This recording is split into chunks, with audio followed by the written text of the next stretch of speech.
अमित जी, थोड़ा दूसरे subject delimitation की ओर बढ़ते हैं। ये मुद्दा भी बहुत गर्म रहा है पिछले कुछ महीनों में।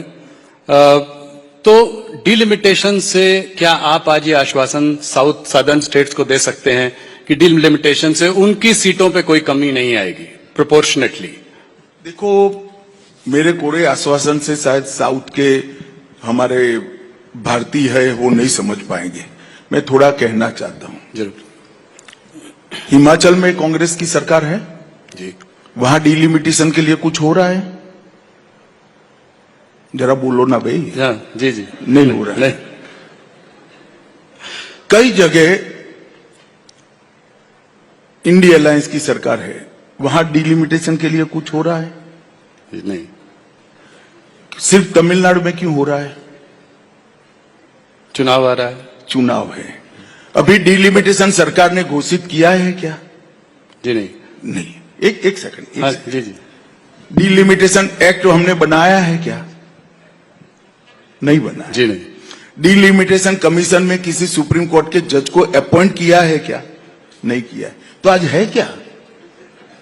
क्योंकि रैंपड करप्शन कर तमिलनाडु की जनता आपके खिलाफ हो गई है, इसको ढकने के लिए ये मुद्दा आज उठा रहे हो। आज बुरहत क्या है डिलिमिटेशन लाने का? मगर आपने कहा है, मैं स्पष्टता कर ही देता हूं।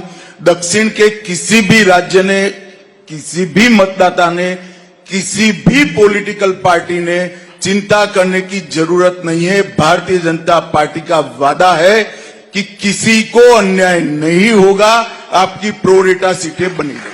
तो मतलब अगर 7.5 सीटें होंगी तो प्रोरेटा के हिसाब से उनकी जो बनती है 180 मैंने कह ही दिया भैया। हाँ, पहले भी कह चुका हूं, जी। मगर ये सुनना ही नहीं चाहते जी। क्योंकि ये शोर शराबा बंद कर देते हैं तो उनको करप्शन का जवाब देना पड़ेगा, उनको परिवारवाद का जवाब देना पड़ेगा।